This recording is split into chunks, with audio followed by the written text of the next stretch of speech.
Senin besok, berkas perkara Verdi Sambo akan dilimpahkan ke Pengadilan Negeri Jakarta Selatan, termasuk di dalamnya adalah surat dakwaan. Lalu bagaimana surat dakwaan ini disusun untuk membuktikan dugaan pembunuhan berencana dan bagaimana juga kesiapan pengacara Eliezer untuk membuktikannya. Kami bahas bersama dengan mantan Hakim Agung Gayus Lumbun dan pengacara Eliezer Roni Talapesi. Selamat petang Bapak-Bapak. Selamat sore, selamat petang Mbak Audrey. Saya ke Pak Gayus terlebih dahulu. Pak Gayus, besok kan akan dilimpahkan berkas perkara Verdi Sambo CS ke pengadilan. Sebelum dilimpahkan, apa yang betul-betul harus diperhatikan jaksa dalam menyusun dakwaan, membuktikan kasus pembunuhan berencana? Ya karena dakwaan primernya adalah 340, artinya ini sebuah perkara yang sangat pelik ya, yang dibuktikan adanya perencanaan pembunuhan dengan ancaman hukuman mati seumur hidup atau 20 tahun. Artinya bahwa hakim itu harus benar-benar bisa membaca pikiran ya, yang material, bagaimana pikiran seseorang itu betul-betul merencanakan. Ini esensi keadilan yang tertinggi.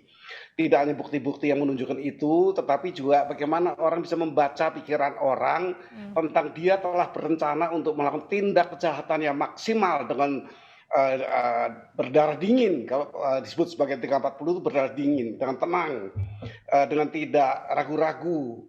Itu esensi dari berencana itu menurut para ahli. Baik. Artinya dia melakukan itu dengan santai, dengan tadi saya katakan itu seperti berdarah dingin dalam melakukan. Itu yang sesungguhnya diartikan dengan berencana karena ada di pikiran orang. Kepala itu jadi tembak, tetapi pikiran tidak pernah mati. Nah ini yang harus digunakan secara maksimal agar hakim yakin bahwa menjatuhkan pidana mati itu memang tepat. Gitu. Oke. Kasarnya. Baik, kalau menurut jaksa kan besok ini akan dilimpahkan ke Pengadilan Jakarta Selatan. Kalau begitu apakah yang dilihat dari Pak Gayus sendiri ini besok benar-benar akan terjadi pelimpahannya dan artinya sudah siap nih dakwaannya? Ya tentu sudah harus siap. Untuk tadi saya katakan peliknya untuk memastikan pembunuhan ini telah direncanakan oleh terdakwa. Dan kita mengikuti berita di media, jadi belum kita ikuti secara formal besok ya, baru kita dengarkan langsung. Tentu dimulai dengan hakim menyatakan bahwa sidang dibuka dan terbuka untuk umum. Kenapa mesti terbuka untuk umum? Itu hak dari terdakwa agar betul-betul diadili seperti apa yang terjadi dalam persidangan. Tidak ada yang tutup-tutupi. Nah ini persoalan dimulainya demikian, kemudian ditanya kepada terdakwa apakah dia dalam keadaan sehat untuk mendengarkan dakwaan jaksa dan dapat mengerti isi dakwaan itu. Itu yang kedua. Kemudian sidang ini memang terbuka untuk umum, kecuali ada bagian dari perkara ini yang menyangkut susila, yang menyangkut keselamatan negara, yang menyangkut hal-hal kepada seseorang yang diperiksa juga dalam keadaan masih di bawah umur. Ini beberapa hal yang mungkin perlu diperhatikan lebih dahulu oleh masyarakat. Oke, nah tadi dikatakan oleh Pak Gayus adalah sulit, memang sulit gitu ya, kategorinya sulit untuk membuktikan, harus cermat juga untuk membuktikan apakah seseorang ini benar-benar melakukan pembunuhan berencana. Nah bagi Eliezer sendiri kan dikenakan pasal pembunuhan berencana, bagaimana ini mematahkan kalau benar-benar Eliezer tidak ikut dalam pembunuhan berencana, Bung Roni? Ya Mbak, di sini kan kita lihat bahwa yang disangkakan itu adalah pasal 338 dan 340 ya. Di situ sudah sangat jelas, dengan sengaja. Nah kalau dengan sengaja berarti mengetahui atau menghendaki.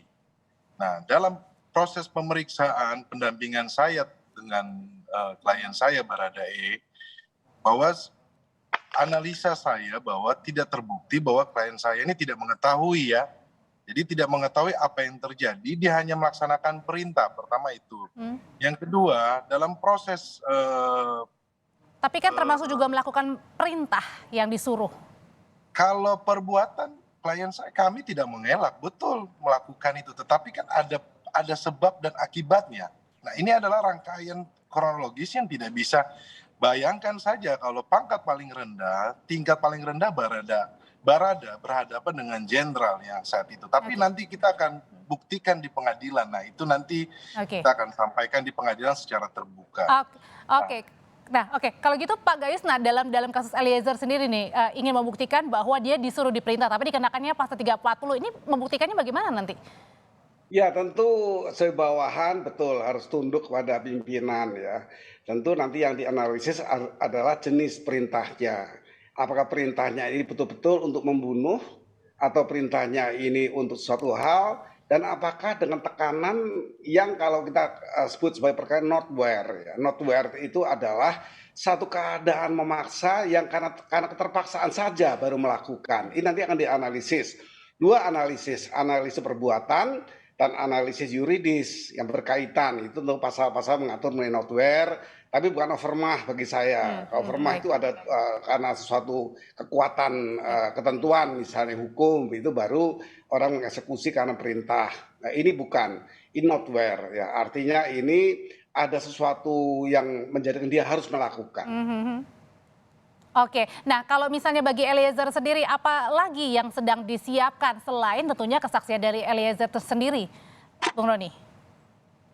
Ya, sorry, saya Ya, maaf. apalagi yang disiapkan oleh Anda dan tim selain menyiapkan tentunya keterangan dari Eliezer sendiri? Ya pastinya dalam pembelaan ini kita akan maksimal ya. Kita melihat bahwa Baradae ini sepanjang proses penyidikan ini kooperatif. Dan poin yang pertama yang membuat kita melihat bahwa dia kooperatif dan konsisten karena ikut didampingi juga oleh LPSK ya. Dan sebagai status sebagai GC sudah diatur oleh Undang-Undang Perlindungan Saksi dan Korban nomor 31 tahun 2014 bahwa saksi kunci atau saksi mahkota yang membuka terang perkara ini mendapatkan keadilan juga begitu. Jadi pertimbangan untuk jaksa dan hakim. Nah, kami juga akan mendorong kepada LPSK untuk membuatkan surat rekomendasi kepada jaksa dan hakim mengenai status GC klien kami. Nah, di sini perlu diingat bahwa klien saya ini kan yang membuka kasus ini menjadi terang benderang. Tetapi dalam posisi perkara ini memang saksi yang lainnya juga menyampaikan berbeda dengan keterangan klien saya. Tapi prinsipnya bahwa klien saya tetap konsisten menyampaikan sesuai dengan apa yang dihadapi. Tapi adakah juga yang disiapkan nih, Bung Roni, kalau nanti kan memang bertemu dengan Ferdy Sambo ya, karena kemarin saja tegang begitu ya pada saat di kejaksaan. Ya, pastinya kan kita fokus kepada mental klien saya supaya siap menghadapi persidangan. Sudah ada pendampingan juga dari psikolog, kemudian dari rohaniawan. Nah, mengenai apa yang disiapkan oleh tim penasihat hukum, pastinya ada beberapa strategi yang saya akan sampaikan nantinya di pengadilan. Kalau terlalu dini kalau saya sampaikan sekarang, tetapi sedikit saja saya sampaikan bahwa kita siapkan ahli yang secara profesional dan kemudian akademisi yang terpanggil secara kemanusiaan untuk membantu Baradae. Ada beberapa ahli yang akan membantu kita di persidangan. Oke, jadi ada ahli dan akademisi yang nanti sudah disiapkan ya dari Eliezer ya? Betul, Mbak. Oke, saya ke Pak Gayus terakhir. Pak Gayus, keluarga, masyarakat, terutama untuk keluarga Yosua ya, ingin hukuman yang paling berat, seberat-beratnya. Tapi bagi hakim akan menghukum setimpal dengan perbuatannya. Nah, ini dilemakan nanti untuk menentukan apa putusan dari hakim. Ya, hakim harus memberikan satu putusan seadil-adilnya ya. Artinya hakim itu mempertimbangkan berbagai aspek ya. Perbuatan ini sudah terjadi. Lalu aspek apa yang kita akan mendapat keuntungan dari hakim menghukum berat atau tidak menghukum berat ya. Ada benefit apa secara legal ya. Negara ini diatur secara hukum. Tentu putusan hakim menjadi penting buat negara. Saya berpendapat kalau semua terdakwa dan perkara yang berat ini, artinya perkara yang matinya orang ini mau menjadi justice collaborator atau GC, itu hal yang paling baik dalam kehidupan hakim untuk memutus perkara yang adil, karena seorang GC itu akan menceritakan, membuka semua perkara, bekerja sama untuk pengadilan, bahkan kepada terdakwa utama yang buat itu pun demikian sebenarnya. Pelaku utama tidak bisa menjadi GC, tapi sifat-sifat GC bisa digunakan kalau dia mau membongkar semua apa yang dilakukan dan lembaganya memberikan ruang seperti apa. Itu akan sangat menjadikan hakim itu memahami bahwa benefit yang didapat, kemanfaatan didapat dari putusan hakim itu akan sesuai untuk kepentingan negara dan masyarakat. Tapi untuk Ferdy Sambo?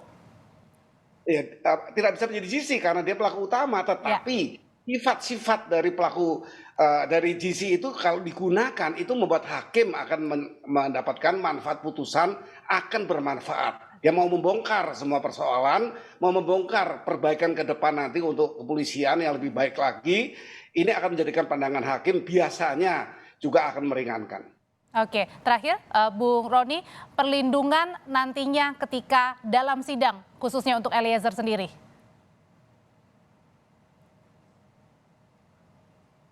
Bung Roni? Iya, seperti kami terputus, tapi kami tadi sudah tangkap beberapa pernyataan dari Bung Roni bahwa memang sudah siap. Mbak Audrey, silakan. Kami percaya bahwa proses awasi bahwa proses ini kami percaya akan berjalan lancar, akan secara hakim akan memimpin secara adil, kemudian jaksa juga pun akan melihat fakta-fakta yang ada ya. Jadi kami mempercaya bahwa proses penegakan hukum ini adalah proses penegakan hukum yang berkeadilan. Jadi menempatkan posisi dari semua peran dari para tersangka ini ya secara adil. Nah itu kami mempercaya bahwa nanti semuanya akan berjalan lancar seperti itu, Mbak. Ya, kepercayaan dari publik itu yang terpenting untuk tetap mengawal kasus Verdi Sambo dan rekan-rekan ini dalam kasus pembunuhan berencana Yosua dalam persidangan nanti. Terima kasih Pak Gayus Lumbun, mantan Hakim Agung, terus kemudian ada Bang Roni Talapesi, pengacara Eliezer sudah bergabung bersama kami di Kompas Petang. Sehat selalu Bapak-Bapak.